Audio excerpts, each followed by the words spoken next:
ओम शांति। 8 सितंबर 2022 की साकार मुरली से होमवर्क। आज की मुरली से हम लक्ष्य लेंगे संपूर्ण सतो प्रधान बनकर बाप से पूरा वर्षा लेना है। इसके लिए आज हम इस स्वमान का अभ्यास करेंगे। मैं मर्यादा पुरुषोत्तम आत्मा हूँ। विशेष अटेंशन देंगे। हर कर्म एक कला बन जाए तो बाप की याद और श्रीमत को अपनी बुद्धि में रखते हुए हर कर्म करेंगे। इसके लिए आज हम पुरुषार्थ करेंगे विशेष डबल अहिंसक बनने का और श्रीमत प्रमाण चलने का।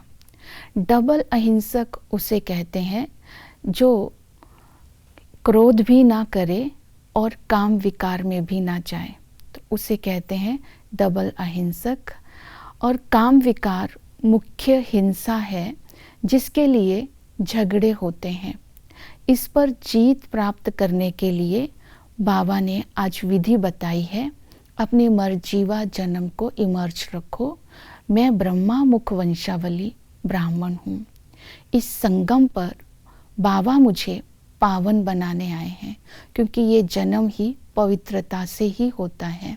तो हमें पवित्र संस्कारों को बुद्धि में रखने के लिए अपने इस जन्म को इमर्ज रखना है, क्योंकि ब्राह्मणों का ही महिमा गाई जाती है और हर शुभ कार्य में ब्राह्मणों को ही यूज़ किया जाता है। तो आज मैं ब्राह्मण हूँ, तो ब्राह्मण के संस्कार सो ब्रह्मचारी और पवित्रता, तो इनको इमर्ज रूप में रखेंगे।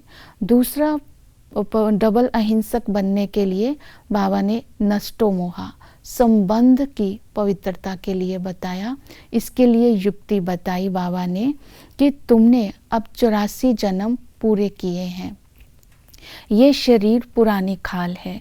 इस शरीर को तुम्हें अब छोड़ना है, इससे ममत्व निकाल देना है। एग्जाम्पल दी सर्प की कि सर्प को भी अपनी खाल से ममत्व नहीं होता है।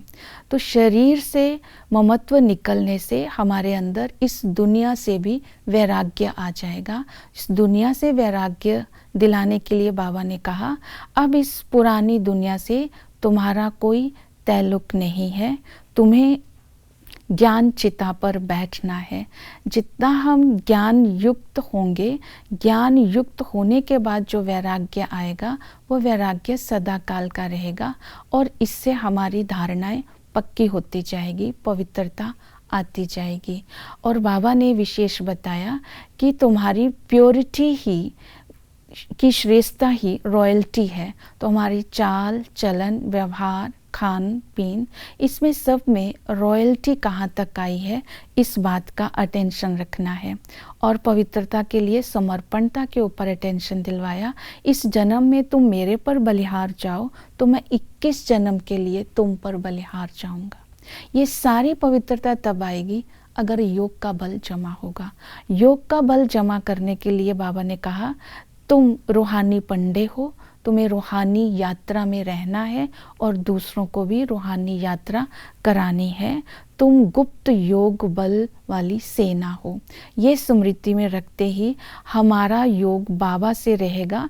बाप को और वर्षे को स्मृति में रखना है। निराकार को याद करने से निर्विकारी बनेंगे और वर्षे को याद करने से दिव्यता आती जाएगी। पापों से मुक्त होते जाएंगे और हमारा जीवन हीरे जैसा बनता जाएगा। सूर्यवंशी घराने में आ जाएंगे। श्रीमत भी यही है कि गृहस्थ व्यवहार में रहते सर्वगुण संपन्न 16 कला संपूर्ण बनना है। इस जन्म में पावन बन करके पावन दुनिया का तुम्हें मालिक बनना है। ओम शांति।